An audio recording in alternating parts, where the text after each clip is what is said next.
Okay. Welcome back to Comic Book History, episode number 58.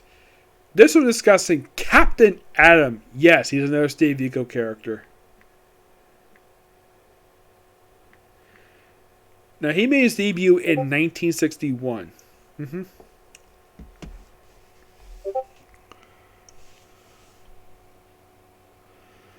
Now,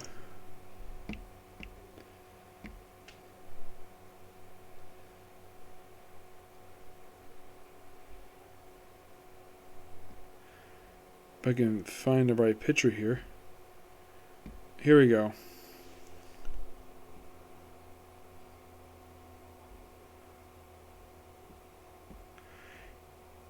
Now, if you're curious still exactly what...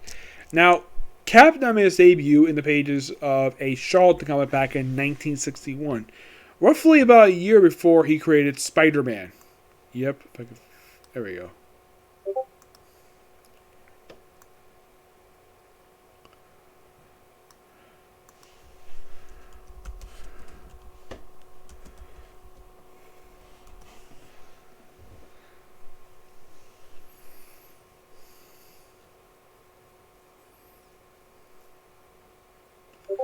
Now, technically, there have been two Captain Atoms away, but first is the Charlton character who made his first appearance in Space Avengers number 33 in March of 1960.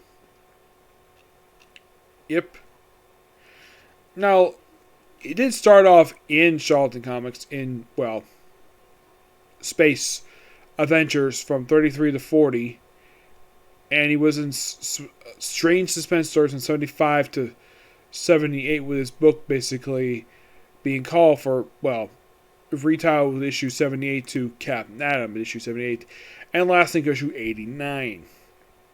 Cancelled due to low sales. Yep. Then popped up in Charlton Bullseye for a while, appeared in Mirror Comics. And, well, he did have a partner in that period of time, Nightshade. Yep, Nightshade. You might be thinking, Nightshade, you mean the character associated with the Suicide Squad? Yes, that one. Though at the time, she was a partner for him, though when DC rebooted their universe, they integrated him into the universe and they retconned it where she was never teamed with him, not even in association with him, where a partner was actually King Faraday, an old DC spy character from the 60s. Yeah. And at one point, he did go back to wearing a version of his outfit. Yeah. In the DC comic run. Now, he did have a comic series published on DC. Now, the original one was done by Joe Gill and Steve Ditko. That was the original creators of the character. Then, of course, you had the rebooted version, still technically the same character, but a retelling of him. Done by Cary Bates and Greg Weisman. You're thinking, wait, Greg Weisman? You mean the creator of Young Justice? One of the guys behind Star Wars Rebels and Gargoyles? Yeah. That guy. And Cary Bates, look at him, he's like actually in the 60s now. Yep. I was thinking, that's interesting. Yep. Now, this run lasted for 57 issues and had 2 annuals. I'm looking at basic Wikipedia. It's from March 1987 to December of 1991. Yeah, that's going to be quite strange, though. Out of the 3 Charlton characters who got ongoing series for DC, actually 4 if you include Peter Kane and Thunderbolt, this one lasted the longest. Almost 5, well, basically even lasted for about 4 years. But 57 issues. It's not a bad amount.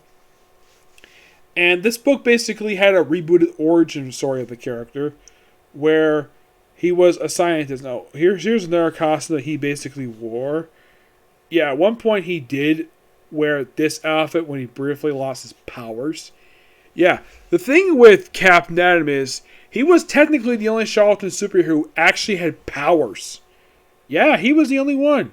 You are thinking, really? He was the only one? Oh yeah, really. Now, when Captain Atom first showed up in the comic books, like post-crisis, well, here's a cover for one of his issues. Let's see. Yeah, people are familiar with this look thanks to, of course, well, his, let's just say, appearance on the show Justice League Unlimited. This silver look. This silver look with a red star, red glove, blue boots. Yeah, this is the look he had for a long time. It's explaining the backstory that he was part of Experiment in the late 60s. This is probably just after his Avengers in the 60s. It's presumed that his original Avengers were canon. If you read the story, it's presumed anyways. They don't really confirm it at all. So, he participates in an experiment to get his suit on him, and then he apparently jumps into some wormhole and disappears for 20 years. And also, if you're curious still about, there was a character known as the General. Yes, it was what was the name of that guy? I think it was Eiling. I think it was. Let's see. General Eiling. Yes, General Wade Eiling.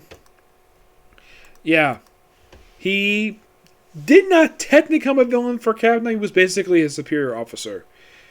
Though, during this time, we had a debut of Major Force during this run. Yes, Major Force. You're probably thinking, Major Force made his debut in this book. Yeah, he is a character in similar style of Captain, except the guy is evil, and he's a rapist and murderer. Why? Because in Green Lantern Volume 3, I believe it was issue 68, I think it was, where in order to get back at the Kyle Rayner Green Lantern for beating him, he proceeded to kill his girlfriend and stuffed her body in her refrigerator. I am not kidding about that. That indeed happened. Actually, it wasn't 58, 68. It was 58. Yes, it was at the time one of the most controversial things that would happen in comics. And that story was in my Ron Martz. Oh, and he proceeded to do the same thing toward the end of the run, where he killed Kyle Rayner's mother and stuffed her in the oven. I'm like, really? It's like, when he does, like, nah, I didn't put her there. I didn't put her in the fridge. I put her in the oven. Yeah, Major Force is a sick freak. Yeah, and Captain was fought many times over the years. Now, he was at one point. Now, here's the thing. At the time of his appearance, like 20 years prior to him showing up in the 80s, he was married and had 2 kids. So when he disappeared, Wade Eiling married his wife, his estranged wife, and adopted his kids as his own. Now, his kids do know about his return. His son despises him. He thinks he abandoned him when he was a child. And he thinks that General Eiling, who actually is not his father, considers him his true father because he was there for him. Yeah, one of those bitter, vengeful things that creators tend to write for, well, the character. Now, Cary Bates and Greg Weisman weren't the only writers for this book. No, not necessarily. There are a few other different ones. One, of course, on this cover is John Ostrander. Yes, John Ostrander wrote this book. Yep. Yes.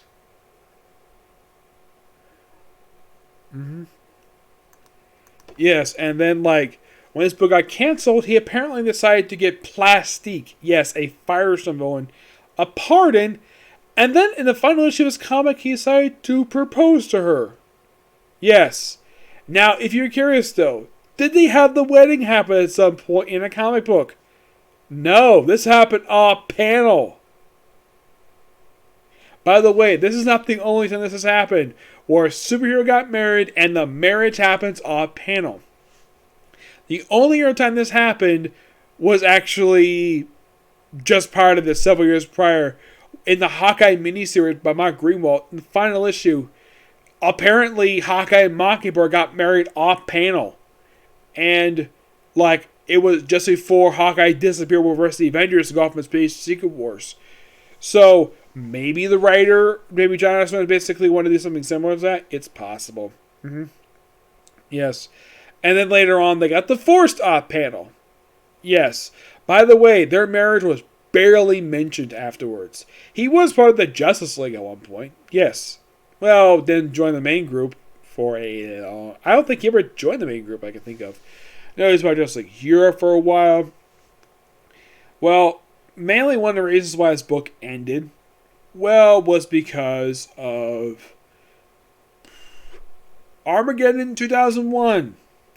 Yes, A Cross was actually really good if you get a chance to read it. I mean, it had a good start to it. I believe the start was written by Denny O'Neil and the finale was done by Dan Jurgens. A character named Wave Rider who tries to avoid what happened here. 2001, this happened back in 1991, where he's looking for the identity of this mysterious dictator known as the Monarch. Who is the Monarch? Like, they go as various superheroes. They come across Captain Atom. There's potential for him. Like, could he be Monarch? No. Well, the original plan was for him to be revealed to be Monarch, but no! They changed it to Hawk of Hawk and Dove. I'm not kidding about that. They seriously did. Now, the reason for this, because apparently in 1991, this fact was barely an internet at point. Apparently, the reveal was leaked. Somehow it got leaked. I don't know how it got leaked. I heard about this being in Linkar. I'm like, really?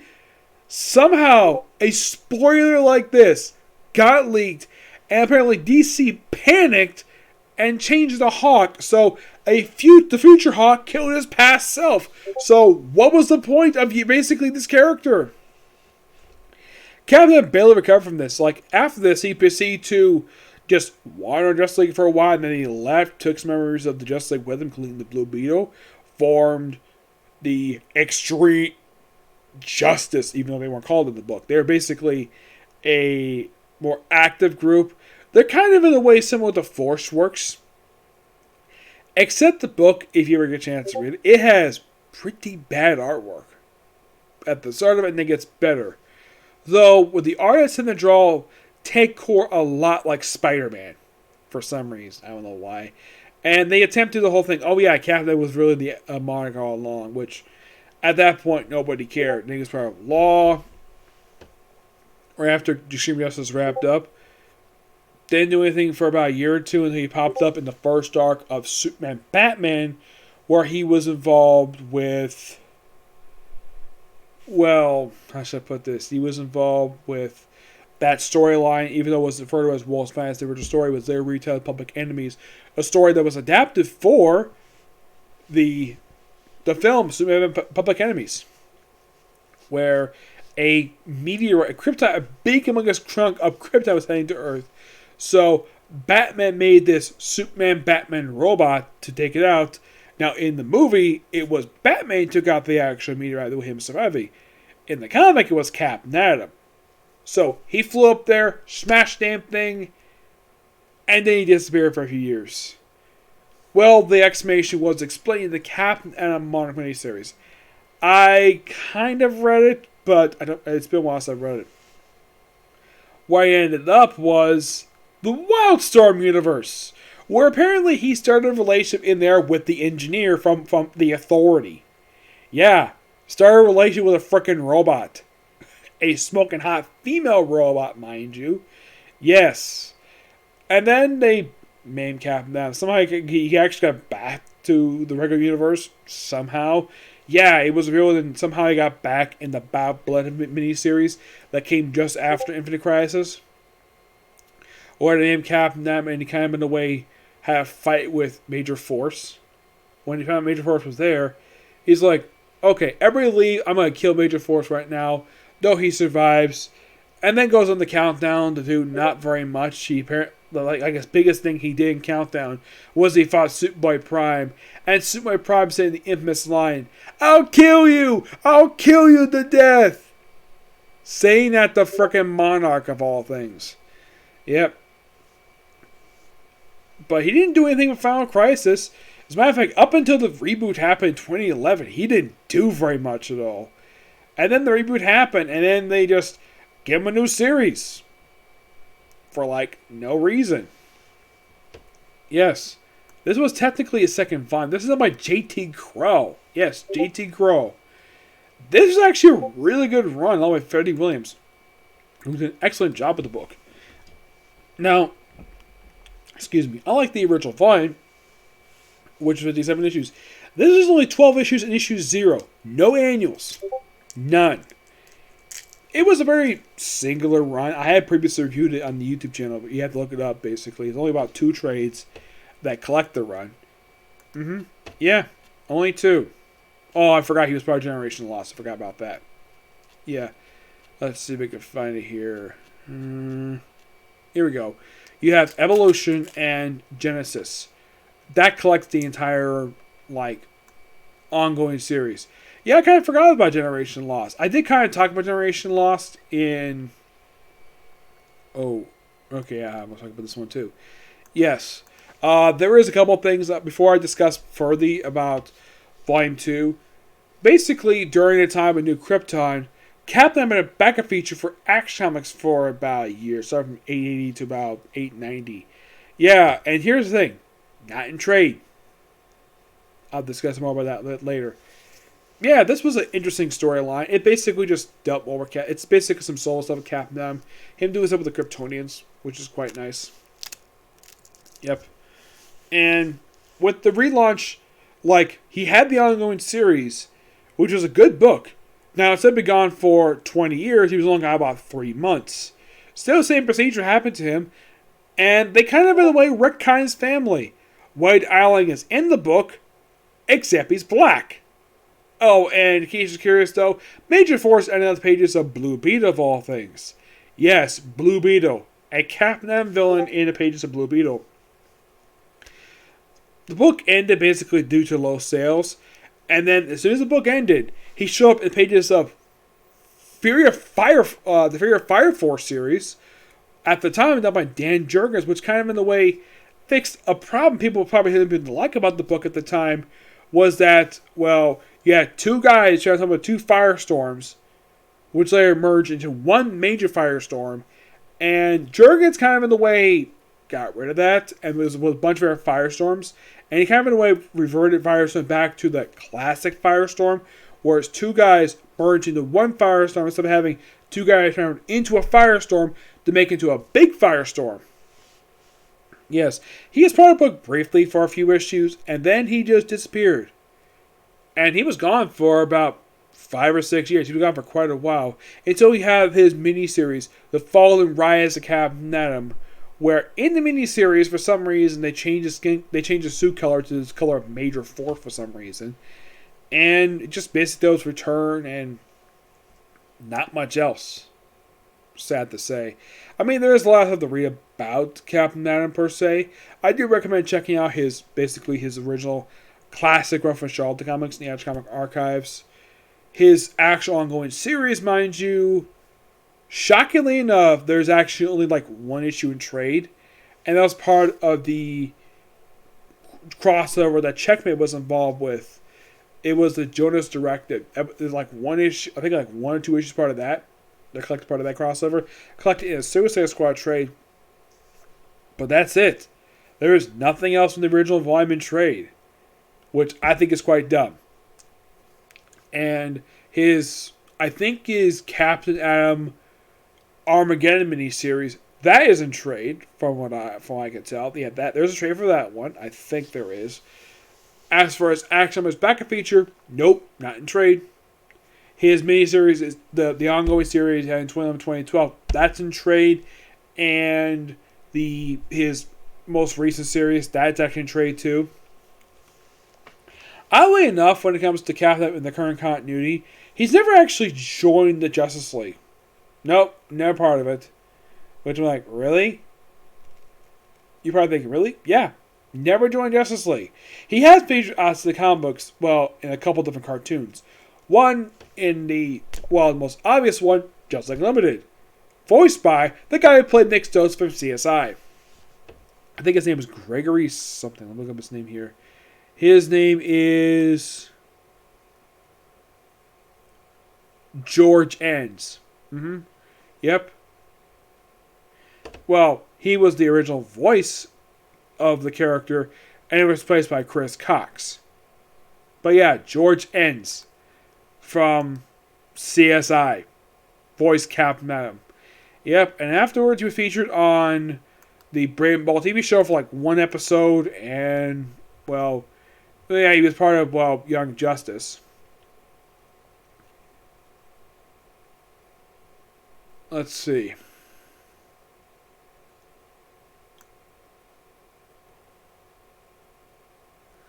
Well, Yeah, there's not really much else to say about it. Oh yeah, he was briefly part of Flashpoint Paradox. Yeah, I was almost forgot to mention Flashpoint. Yeah, in the movie and the comic book, apparently in the comic book was actually causes like there was this earthquake happening in Europe. In the movie, it was Captain. In the comic book, it was Geoforce, which I think it was Aquaman got his hands on him and made him to a weapon for some reason. Yeah, and that was a bit. I'm sorry, it was a bit sloppy with this one, but Captain M is not exactly somebody I like talking about. But I talk about him because he's Steve Ditko creation. As a matter of fact, he was actually one character I was very hesitant to get into because he was, well, not really piqued my interest per se. I just figured though. I mean, the only reason I read the comic like, oh, because why not? His comic is good. Have I read the original run for the Charlton era? No. No, I haven't. But it does look interesting to me. Yep. But yeah, in the case of Steve Ditko Charlton characters, that's mostly everybody. In the case of Nightshade, I'll talk briefly about her here. Like, after she wrapped up her time with Captain Atom, she mostly hung out with the Suicide Squad. She hung out with, well, Shadow Pact. She popped up here and there. As far as I can tell, she has not popped up in the current continuity for DC Comics. No, not really. Yeah, mostly she's part of group books.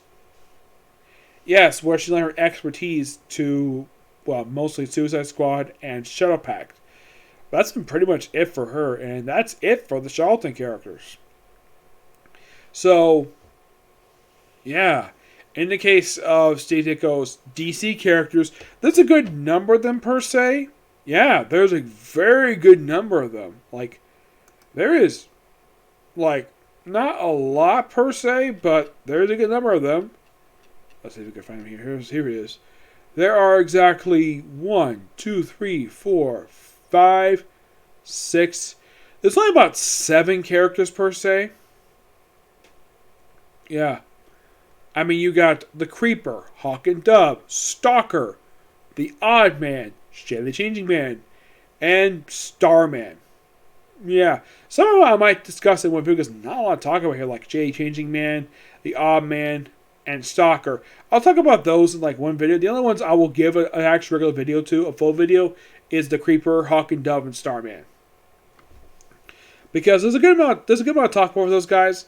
But once I'm done discussing, well, Steve Ditko's DC characters, I'll just move on to something else when it comes to comic history. But, yeah, so that's it for this particular review. Stay tuned for tomorrow for my reviews for ReZero and the 7 Deadly Sins. Okay, next video. Bye.